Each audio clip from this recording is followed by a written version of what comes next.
Hi, ನಮಸ್ಕಾರ ಎಲ್ರಿಗೂ. ನಾನು ಸುಶಾ ಬ್ಲಾಗ್ಸ್ ಇನ್ ಕನ್ನಡಗೆ ಎಲ್ರಿಗೂ ಸ್ವಾಗತ. ಇದು ವೈಕುಂಠ ಏಕಾದಶಿ ಮತ್ತು ಮಾರನೇ ದಿನ ಅಂದರೆ ದ್ವಾದಶಿ ಪಾರಣೆಯ ವಿಡಿಯೋ ಆಗಿರುತ್ತೆ. ಸ್ವಲ್ಪ ಹುಷಾರಿರಲಿಲ್ಲ, ಹಾಗಾಗಿ ವಿಡಿಯೋ ಎಡಿಟಿಂಗ್ ಮತ್ತು ಅಪ್ಲೋಡ್ ಮಾಡೋದು ತುಂಬ ಲೇಟ್ ಆಗ್ತಾ ಇದೆ, ಕ್ಷಮಿಸಿ. ಆವತ್ತಿನ ದಿನ ಬೆಳಗ್ಗೆ ಬೇಗ ಎದ್ದು ಮನೆ ಕೆಲಸನ ಮುಗಿಸ್ದೆ. ಕಾರಣ ದೇವಸ್ಥಾನದಲ್ಲಿ ವಿಶೇಷವಾಗಿರೋ ಪೂಜೆ ಇತ್ತು. ಪೂಜೆ ಒಳಗಡೆ ಹೋದ್ರಾಯಿತು ಅಂತ ತುಂಬ ಪ್ರಯತ್ನ ಮಾಡಿದೆ. ಮಕ್ಕಳಿರೋ ಮನೆ ಅಲ್ವಾ, ಹಾಗಾಗಿ ಆಗೋದೇ ಇಲ್ಲ. ಬೆಳಗ್ಗೆ ಬೇಗ ಇದ್ರೂ ಮಕ್ಕಳನ್ನೆಲ್ಲ ಸುಧಾರಿಸಿ ಹೋಗೋ ಅಷ್ಟೊತ್ತಿಗೆ ಸ್ವಲ್ಪ ತಡ ಆಯಿತು.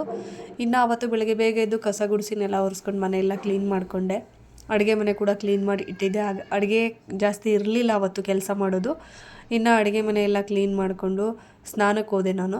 ಇವತ್ತಿನ ದಿನ ನಾವು ಹಲ್ಲುಜ್ಜೋದಕ್ಕೆ ಪೇಸ್ಟ್ ಆಗಲಿ ಯಾವುದೇ ಟೂತ್ ಪೌಡರ್ ಆಗಲಿ ಯೂಸ್ ಮಾಡಲ್ಲ. ಏಕಾದಶಿ ಹಿಂದಿನ ದಿನ ರಾತ್ರಿ ಏನು ದಶಮಿ ಇರುತ್ತಲ್ವ, ಆವತ್ತಿನ ದಿನವೇ ಪೇಸ್ಟಿಂದ ಹಲ್ಲು ಉಜ್ಜಿರ್ತೀವಿ. ಉಜ್ಜಿದ್ರೇ ಒಳ್ಳೆಯದು, ಯಾಕೆಂದರೆ ಮಾರನೇ ದಿನ ಬಳಸೋ ಹಾಗಿರಲ್ಲ.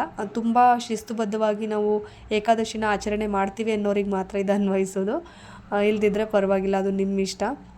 ನಾನು ಅವತ್ತು ಉಪ್ಪನ್ನು ಬಳಸಿ ಹಲ್ಲನ್ನು ಉಜ್ಜಿದೆ. ಇನ್ನು ಸ್ನಾನಕ್ಕೂ ಸಹ ಸೋಪ್ ಬಳಸೋದಿಲ್ಲ. ಸೋಪ್ ಇಲ್ಲ, ಕಡಲೆ ಹಿಟ್ಟು ಇಲ್ಲ ಸೀಗೆಕಾಯಿ ಪುಡಿ ಈ ರೀತಿಯಾಗಿ ಬಳಸಬಹುದು. ನಾವು ಹಿಟ್ಟಿಂದ ಸ್ನಾನ ಮಾಡಿಕೊಂಡು ತಲೆ ಸ್ನಾನ ಅಂದರೆ ಕೂದಲಿಗೆ ಸೀಗೆಕಾಯಿನ ಬಳಸಿ ಸ್ನಾನ ಮಾಡ್ಕೊಂಡು ಬಂದೆ. ಬಂದು ಫಸ್ಟು ನಾನು ಯಾವಾಗಲೂ ಅಷ್ಟೇ ಹೊಸ್ಲು ಪೂಜೆ ಮಾಡಿ ಆಮೇಲೆ ದೇವ್ರ ಪೂಜೆ ಮಾಡೋದು. ಹೊಸ್ಲಿಗೆ ಮಂಗಳವಾರ ಇರೋದ್ರಿಂದ ಅರಿಶಿನ ಬಳಿಯೋದೋ ಬೇಡವೋ, ಹೂವಿನ ಅಲಂಕಾರ ಮಾಡೋದು ಬೇಡವೋ ಅನ್ನೋ ಭಯದಿಂದ ಸಿಂಪಲಾಗಿ ಗಂಧ ಅರಿಶಿನ ಕುಂಕುಮ ಇಟ್ಟು ಪೂಜೆ ಮಾಡಿದೆ. ದೇವರಿಗೂ ಅಷ್ಟೇ ಜಾಸ್ತಿ ಹೂವೇನೂ ಹಾಕಲಿಲ್ಲ, ಆ್ಯಕ್ಚುಲಿ ತುಳಸಿಯಿಂದ ಪೂಜೆ ಮಾಡಿದೆ.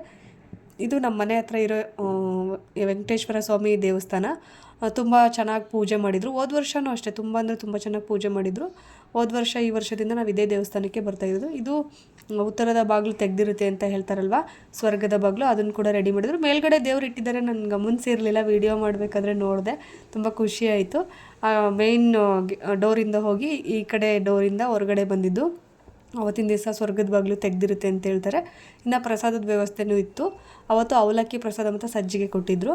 ನಾನು ಅದನ್ನು ಅನ್ನ ಅಂದ್ಕೊಂಬಿಟ್ಟಿದ್ದೆ, ಅನ್ನ ಅಲ್ಲ, ಅದು ಅವಲಕ್ಕಿ ಅಂತ ಹೇಳಿದ್ರು. ಆದರೆ ನಾನು ಅವತ್ತು ಊಟ ಮಾಡಿರಲಿಲ್ವಲ್ಲ, ನಂಗೆ ಗೊತ್ತಿರಲಿಲ್ಲ ಏನು ಪ್ರಸಾದ ಅಂತ. ನಮ್ಮ ಮನೆಯವ್ರು ಹೇಳಿದ್ರು ಅದು ಅವಲಕ್ಕಿ ಪ್ರಸಾದ ಅಂತ. ನೋಡಿ, ನಾನು ಮನೆಯಲ್ಲಿ ಹೂವಿನ ಅಲಂಕಾರ ಮಾಡಲ್ಲ ಅಂತೇಳಿ, ಅಂದರೆ ಏಕಾದಶಿ ದಿನ ತುಳಸಿ ಮಾತ್ರ ಇಟ್ಟು ಪೂಜೆ ಮಾಡೋದು ಅಂತ ಮಾಡಿದ್ದೀನಿ. ಬಟ್ ದೇವಸ್ಥಾನದಲ್ಲಿ ತುಂಬ ಚೆನ್ನಾಗಿ ಅಲಂಕಾರ ಮಾಡಿದರು. ನೋಡೋಣ, ನೆಕ್ಸ್ಟ್ ಇಯರಿಂದ ನಾನು ಸಹ ಮಾಡ್ತೀನಿ. ಅಂದರೆ ಪ್ರತಿ ಏಕಾದಶಿನೂ ಸೆಲೆಬ್ರೇಟ್ ಮಾಡ್ತೀವಿ. ಈ ವೈಕುಂಠ ಏಕಾದಶಿ ತುಂಬ ವಿಶೇಷ ಅಲ್ವಾ, ಎಲ್ಲ ದೇವಸ್ಥಾನದಲ್ಲೂ ವಿಶೇಷವಾಗಿ ಪೂಜೆ ಮಾಡ್ತಾರೆ. ಅವತ್ತು ನಾನು ಜಾಸ್ತಿಯಾಗಿ ಅಡುಗೆ ಏನೂ ಮಾಡ್ಲಿಕ್ಕೆ ಹೋಗಲಿಲ್ಲ. ಯಾಕೆ ಅಂತ ಅಂದರೆ ಏಕಾದಶಿ ಆಗಿರೋದ್ರಿಂದ ಜಾಸ್ತಿಯಾಗಿ ಊಟ ಆಗಿರಲಿಲ್ಲ. ನಾನಂತೂ ಶುದ್ಧ ಉಪವಾಸ ಮಾಡ್ತೀನಿ. ಆದರೆ ಮನೆಯಲ್ಲಿರೋರೆಲ್ಲ ಕೇಳಬೇಕಲ್ಲ, ಮಕ್ಕಳು ಮತ್ತು ಯಜಮಾನ್ರು. ಹಾಗಾಗಿ ಅವರಿಗೆ ಸಿಂಪಲಾಗಿ ಉಪ್ಪಿಟ್ಟು ಮಾಡ್ತಾಯಿದ್ದೀನಿ. ಉಪ್ಪಿಟ್ಟು ಅಂತ ಅಂದರೆ ಎಲ್ರಿಗೂ ಒಂಥರ ಅಲರ್ಜಿ. ಉಪ್ಪಿಟ್ಟು ಅಂದರೆ ಇಷ್ಟ ಆಗಲ್ಲ ತಿಂಡಿ. ಆದರೆ ನಮ್ಮ ಮನೆಯವರಿಗಾಗಲಿ ಮಕ್ಕಳಿಗಾಗಲಿ ಉಪ್ಪಿಟ್ಟು ಅಂದರೆ ಬಿಸಿಯಾಗಿ ತಿನ್ನೋದಕ್ಕಾಗಲಿ, ಬೆಳಗ್ಗೆ ಮಾಡಿದ್ದನ್ನು ರಾತ್ರಿಗೂ ಕೊಟ್ಟರು ಕೂಡ ಅದು ಸ್ವಲ್ಪನಾದರೂ ಇಷ್ಟಪಟ್ಟು ತಿಂತಿರ್ತಾರೆ. ಅಂದರೆ ಅದರಲ್ಲಿ ಉಪ್ಪಿಟ್ಟು ಮಿಕ್ಕಿದೆ ಅಂತ ಅಂದರೆ ಅದನ್ನು ತಿಂದ್ಬಿಟ್ಟೆ ಮುಂದೆ ಊಟ ಮಾಡೋದು, ಅಷ್ಟೊಂದು ಇಷ್ಟ. ಇದು ಅಲ್ಲದೆ ಇವ್ರ ಆಫೀಸಲ್ಲಿ ಕೂಡ ತುಂಬ ಉಲ್ಟಾ. ಉಪ್ಪಿಟ್ಟು ತಗೊಂಡೋದ್ರೆ ಫಸ್ಟ್ ಯಾರು ಉಪ್ಪಿಟ್ಟನ್ನು ತಗೊಂಡು ಬಂದಿರ್ತಾರೆ ಅವ್ರ ಬಾಕ್ಸ್ ಖಾಲಿಯಾಗುತ್ತಂತೆ. ಅಂದರೆ 4 ಜನ ಊಟಕ್ಕೆ ಕೂತ್ಕೊಂಡ್ರೆ ಆ 4 ಜನನೂ ಉಪ್ಪಿಟ್ಟನ್ನೇ ಮೊದಲು ಶೇರ್ ಮಾಡ್ತಾರಂತೆ. ಪ್ರತಿದಿನದ ಊಟ ಹೇಗೆ ಶೇರ್ ಮಾಡ್ತಾರೋ ಹಾಗೇನೆ, ಆದರೆ ಉಪ್ಪಿಟ್ಟು ಬೇಗ ಖಾಲಿ ಆಗುತ್ತೆ ಅಂತ ಹೇಳ್ತಾರೆ. ಕೆಲವರು ಉಪ್ಪಿಟ್ಟನ್ನೇ ಇಷ್ಟಪಡಲ್ಲ. ನಾನೇ ಲಕ್ಕಿ ಅಂದ್ಕೊಂಡೆ, ವಾರದಲ್ಲಿ 2-3 ಸರಿ ಉಪ್ಪಿಟ್ಟು ಕಳಿಸ್ಬೋದು. ಬಟ್ ನಾನು ಹಾಗೆ ಮಾಡಲ್ಲ. ಮ್ಯಾಕ್ಸಿಮಮ್ ನಾನು ಉಪ್ಪಿಟ್ಟು ಮಾಡೋದೇ ಸಂಡೇ, ಇಲ್ಲ ಅಂದರೆ ಏಕಾದಶಿ ದಿನ ಜಾಸ್ತಿಯಾಗಿ ಉಪ್ಪಿಟ್ಟು ಮಾಡ್ತೀನಿ. ಇಲ್ಲಿ ನಾನು ರವಾನ ಹುರಿದು ಮಾಡ್ತಾಯಿದ್ದೀನಿ. ಇದು ತರಕಾರಿ ಉಪ್ಪಿಟ್ಟಲ್ಲ, ಹಾಗೆ ಈರುಳ್ಳಿ ಹಸಿರು ಮೆಣಸಿನ್ಕಾಯಿ ಬಳಸಿದ್ದೀನಿ. ಈರುಳ್ಳಿನೂ ಸಹ ಬಳಸೋ ಹಾಗಿಲ್ಲ. ಆದರೆ ಏನು ಮಾಡೋದು, ಬಾಕ್ಸಿಗೆ ಕಟ್ಟಬೇಕಲ್ವಾ, ಬಾಕ್ಸ್ಗೆ ಯಜಮಾನ್ರಿಗೆ ಮತ್ತು ಮಗನಿಗೆ ಕಳಿಸ್ಬೇಕಲ್ಲ. ಹಾಗಾಗಿ ನಾನು ಈರುಳ್ಳಿನ ಕಟ್ ಮಾಡಿ ಟೊಮೊಟೊನ ಬಳಸಿನೇ ಮಾಡಿದ್ದೀನಿ. ದೇವಸ್ಥಾನದಲ್ಲಿ ಹುಣಸೆನೋ ಏನೋ ಹುಳಿ ಏನೋ ಹಾಕಿದ್ರಂತೆ ಅವಲಕ್ಕಿಗೆ. ನಾನು ತಿಂದಿಲ್ಲ, ನಮ್ಮ ಮನೆಯವ್ರು ತಿಂದು ಹೇಳಿದ್ರು. ಅವ್ರಿಗೆ ಟೇಸ್ಟ್ ಸರಿಯಾಗಿ ಹೇಳೋದಕ್ಕೆ ಬಂದಿಲ್ಲ ಏನು ಇಂಗ್ರೀಡಿಯೆಂಟ್ ಹಾಕಿದ್ರು ಅಂತ. ಬಟ್ ಈರುಳ್ಳಿ ಇರಲಿಲ್ಲ ಅಂತ ಹೇಳಿದ್ರು. ಇದು ಮಗನ ಬಾಕ್ಸ್ ರೆಡಿ ಮಾಡಿದೆ, ಆವಾಗಲೇ ಯಜಮಾನ್ರು ಬಾಕ್ಸ್ ರೆಡಿ ಮಾಡಿದೆ. ಇನ್ನು ಅವ್ರು ತಿನ್ಕೊಂಡು ಆಫೀಸಿಗೆ ಹೋದರು. ಅವತ್ತಿನ ದಿನ ಸ್ವಲ್ಪ ಕೆಲಸ ಇದಿತ್ತು ಫ್ರೆಂಡ್ಸ್, ಮುಗಿಸ್ಕೊಂಡೆ. ಇದು ಮಾರನೇ ದಿನ ದ್ವಾದಶಿ ಪಾರಣೆ ಏನಿತ್ತಲ್ವ, ಅವತ್ತು ಅಡುಗೆ ನೈವೇದ್ಯ ಇರುತ್ತೆ. ನಾನು ಯಾವಾಗಲೂ ಅಷ್ಟೇ ಹಿಂದಿನ ದಿನ ಶುದ್ಧ ಉಪವಾಸ ಮಾಡಿರ್ತೀನಿ. ನಾನು ಮಾತ್ರ ಮನೆಯಲ್ಲಿ ಮಾರನೇ ದಿನ ಅಡುಗೆ ನೈವೇದ್ಯ ಮಾಡ್ತೀನಿ. ನನ್ನಿಂದ ಏನು ಅಡುಗೆ ಆಗುತ್ತೆ ಅದನ್ನೇ ನಾನು ನೈವೇದ್ಯ ಮಾಡಿಬಿಟ್ಟು ದೇವರಿಗೆ ಪೂಜೆ ಮಾಡಿ ಆಮೇಲೆ ನಾನು ನೆಲದ ಒಪ್ಪತ್ತು ಬಿಡ್ತೀನಿ. ಹಿಂದಿನ ದಿನ ಉಪವಾಸ ಇರೋದ್ರಿಂದ ನಾನು ಮಾರನೇ ದಿನ ನೆಲದ ಮೇಲೇ ಊಟ ಮಾಡೋದು. ಹಾಗಾಗಿ ಇಲ್ಲಿ ಕಡಲೆಕಾಳು ಉಸ್ಲಿ ಮತ್ತು ಹೆಸರು ಕಾಳು ಪಲ್ಯ ಮಾಡೋಣ ಅಂತ ಅಂದ್ಕೊಂಡಿದ್ದೀನಿ ಫ್ರೆಂಡ್ಸ್. ಹೆಸರು ಕಾಳು ಪಲ್ಯಕ್ಕೆ ಕಾಳನ್ನ ಬೇಯೋದಕ್ಕಿಟ್ಟೆ, ಬೇಯಿಸ್ಕೊಂಡೋದು ಕಾಳಿಗೆ ಒಗ್ಗರಣೆ ಕೊಡಬೇಕಲ್ವ, ಸ್ವಲ್ಪ ಸಣ್ಣದಾಗಿ ಮಸಾಲೆ ತೆಗೆದಿದ್ದೀನಿ ಅಷ್ಟೇ. ಇಲ್ಲಿ ಕಾಳು ಎರಡೂ ಬೆಂದಿತ್ತು. ಈ ಕಡೆ ಕಡಲೆಕಾಳು ಉಸ್ಲಿಗೂ ಕೂಡ ಕಾಳು ಉಪ್ಪನ್ನ ಹಾಕಿ ಬೇಯಿಸ್ಕೊಂಡಿದ್ದೀನಿ, ಎರಡೂ ಕಾಳನ್ನು ಕೂಡ. ಇದಕ್ಕೇನು ಮಸಾಲೆ ಇಲ್ಲ ಫ್ರೆಂಡ್ಸ್. ಈರುಳ್ಳಿ, ಹಸಿರು ಮೆಣಸಿನ್ಕಾಯಿ ಎಣ್ಣೆನಲ್ಲಿ ಬಾಡಿಸ್ಬಿಟ್ಟು ಸ್ವಲ್ಪ ಸಿಡಿಯೋ ಥರ, ಅಂದರೆ ಕಾಳು ಸಿಪ್ಪೆ ಬಿಡೋ ಥರ ಬೇಯಿಸ್ಕೊಂಡಿದ್ದೀನಿ ಕಡಲೆಕಾಳು ಉಸ್ಲಿನ.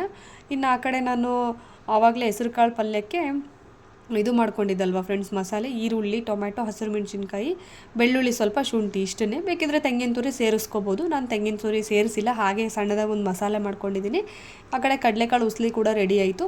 ಇನ್ನು ಆ ಕಡೆ ಅನ್ನಕ್ಕೂ ಕೂಡ ರೆಡಿ ಮಾಡಿ ಇಟ್ಕೊಂಡಿದ್ದೆ ನಾನು. ಅನ್ನ ಆಗೋಂಗೆ ಆಗ್ತಿದೆ, ಈ ಕಡೆ ಪಲ್ಯ ಮಾಡ್ತಾಯಿದ್ದೀನಿ. ಈ ಎಣ್ಣೆ ಹಾಕ್ಬಿಟ್ಟು ಈರುಳ್ಳಿನ ಬಾಡಿಸಿ ಮಾಡಿ ಇಟ್ಕೊಂಡಿರ್ತಕ್ಕಂಥ ಮಸಾಲೆ ಮತ್ತು ಉಪ್ಪನ್ನ ಹಾಕಿ ಅದ್ರ ಜೊತೆಗೆ ಸ್ವಲ್ಪ ಹೊತ್ತು ಫ್ರೈ ಮಾಡ್ತಾಯಿದ್ದೀನಿ. ಮಸಾಲೆ ಗಟ್ಟಿಯಾಗಿ ಬರಬೇಕು ಅಂತ ಅಂದರೆ ನೀವು ಕೊಬ್ಬರಿ ಮಸಾಲ, ಅಂದರೆ ತೆಂಗಿನ ತುರಿ ಸಹ ಬಳಸ್ಕೋಬೋದು. ನಾನಿಲ್ಲಿ ಬಳಸಿಲ್ಲ. ನಾನಿಲ್ಲಿ ಮಸಾಲೆ ಪುಡಿ ಮತ್ತು ಏನಾದರೂ ಧನಿಯಾ, ಗರಂ ಮಸಾಲ, ನಿಮ್ಗೆ ಏನು ಇಷ್ಟ ಇರುತ್ತೋ ಹಾಗೆ, ಇಲ್ಲ ಇದೇ ಇಷ್ಟು ನಮಗೆ ಮಸಾಲೆ ಸಾಕು ಅಂದರೆ ಹೀಗೇನೂ ಮಾಡ್ಕೋಬೋದು. ಇನ್ನು ಅದಕ್ಕೆ ಸ್ವಲ್ಪ ಅರಿಶಿನ, ಮನೆಯಲ್ಲೇ ಮಾಡಿಟ್ಕೊಂಡಿರ್ತಕ್ಕಂಥ ಸಾಂಬಾರು ಪುಡಿ, ಮತ್ತು ನಾನು ಕೊತ್ತಂಬರಿ ಬಳಸಿಲ್ಲ ಮಸಾಲೆಗೆ, ಹಾಗಾಗಿ ಧನಿಯಾ ಪುಡಿ ಇಲ್ಲಿ ಬಳಸ್ತಾ ಇದ್ದೀನಿ ನಾನು. ಇಷ್ಟನ್ನು ಹಾಕಿ ಬಾಡಿಸಿದೆ ಫ್ರೆಂಡ್ಸ್. ತುಂಬ ಅಂದರೆ ತುಂಬ ಗಟ್ಟಿಯಾಯಿತು ಮಸಾಲೆ. ಸ್ವಲ್ಪ ಮಿಕ್ಸಿ ಜಾರ್ನ ಏನು ತೊಳೆದಿದ್ದೆ ಅಲ್ವ, ಅದೇ ನೀರನ್ನೇ ನಾನು ಇಲ್ಲಿ ಬಳಸ್ತಾ ಇದ್ದೀನಿ. ಸ್ವಲ್ಪ ಕುದಿ ಬಂದಮೇಲೆ ಬೇಯಿಸಿಟ್ಕೊಂಡಿರೋ ಕಾಳನ್ನ ಇದಕ್ಕೆ ಹಾಕಿದ್ರಾಯ್ತು. ಇನ್ನು ಆವಾಗಲೇ ಪಾಯಸಕ್ಕೂ ಸಹ ನಾನು ಕುಕ್ಕರಲ್ಲಿ ಹೆಸರು ಬೇಳೆನ ಬೇಯಿಸಿಟ್ಕೊಂಡಿದ್ದೆ, ಅದು ಕೂಡ ಬೆಂದಿತ್ತು. ಇನ್ನು ಆ ಕಡೆ ಒಲೆ ಮೇಲೆ ನಾನು ಬೆಲ್ಲನ ಕರ್ಗೋದಕ್ಕೆ ಇಟ್ಕೊಂಡಿದ್ದೀನಿ ಫ್ರೆಂಡ್ಸ್. ಈ ಕಡೆ ಆಗೋ ಥರ ಅಡುಗೆ ಆಗ್ತಾಯಿತ್ತು, ಆ ಕಡೆನೂ ಒಲೆ ಖಾಲಿ ಬಿಡಬಾರ್ದು ಅಂತ ಆಚೆ ಕಡೆನೂ ಮಾಡ್ತಾಯಿದ್ದೆ ಫ್ರೆಂಡ್ಸ್. ಯಾಕಂದರೆ ದ್ವಾದಶಿ ಪಾರಣೆ ದಿನ ನಮ್ಗೊಂದು ಟೈಮ್ ಇರುತ್ತೆ. ಆ ಟೈಮ್ ಒಳಗಡೆ ಅಡುಗೆ ಮಾಡಿ ನೈವೇದ್ಯ ಮಾಡಿ ನಾವು ಸಹ ಅವಾಗಲೇ ಊಟ ಮಾಡಬೇಕಾಗಿರುತ್ತೆ.